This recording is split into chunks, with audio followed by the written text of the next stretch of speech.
ಸೇರಿ ನಮ್ಮಲ್ಲಿರ್ತಕ್ಕಂಥ ಹಿರಿಯ ಸದಸ್ಯರುಗಳು ಎಲ್ಲರನ್ನೂ ಸೇರಿ ಇವತ್ತು ಒಮ್ಮತವಾಗಿ ನನ್ನನ್ನು ಅಭ್ಯರ್ಥಿನಾಗಿ ಮಾಡಿದ್ರು. ಇವತ್ತು ಚುನಾವಣೆ ಇದೆ.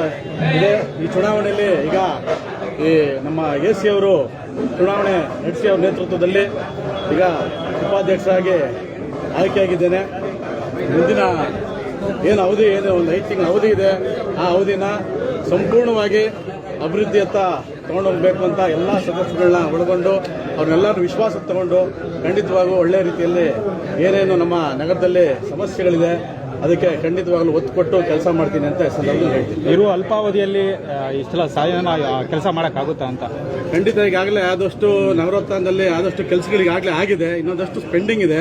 ಈಗಾಗಲೇ SCP TSPದು ಒಂದಷ್ಟು ಹಣ ಬಿಡುಗಡೆ ಆಗೋದಿದೆ, ಅದೊಂದು 5 ರಿಂದ 6 ಕೋಟಿ ರೂಪಾಯಿ. ಅದೇ ಶೀಘ್ರದಲ್ಲಿ ಅದು ಆಗುತ್ತೆ. ಒಂದಷ್ಟು ಪಾರ್ಕ್ಗಳ ಅಭಿವೃದ್ಧಿಗೆ ಒಂದಷ್ಟು ಹಣ ಬಿಡುಗಡೆ ಆಗಿದ್ದಾವೆ. ಖಂಡಿತ ಅವೆಲ್ಲ ಆದಷ್ಟು ಬೇಗ ಚಾಲನೆ ಕೊಟ್ಟು ಈ 5 ತಿಂಗಳಲ್ಲಿ ಖಂಡಿತವಾಗ್ಲೂ ಅದು ನಮ್ಮ ಅಧ್ಯಕ್ಷರು ಒಳಗೊಂಡು ಕೆಲಸ ಖಂಡಿತ ಮಾಡ್ತಾರೆ. ಮೊದಲ ಬಾರಿ ಮೆಂಬರ್ ಆಗಿದ್ರೆ ಈ ಅವಧಿಯಲ್ಲಿ ನೀವು ಉಪಾಧ್ಯಕ್ಷ ಆಗ್ತಿರ್ತೀರಾ, ಇದ್ರ ಬಗ್ಗೆ ಹೇಳ್ತೀರಾ? ಅವಿರೋಧವಾಗಿ ಆಯ್ಕೆ ಆಯಿತಾ? ಇಲ್ಲ, ಅವಿರೋಧವಾಗಿ ಅಂದರೆ ಎಲ್ಲರೂ ಸಹಕಾರ ಕೊಟ್ಟಿದ್ದಾರೆ. ಖಂಡಿತವಾಗ್ಲೂ ನಾಮಿನೇಷನ್ ಆಗ್ತಾರೆ ಅಂದ್ಕೊಂಡ್ವಿ. ಮೋಸ್ಟ್ಲಿ ನಮ್ಮ ಮೇಲೆ ವಿಶ್ವಾಸ ಇಟ್ಟಿದ್ದಾರೆ ಅನ್ಕೊಂತೀನಿ.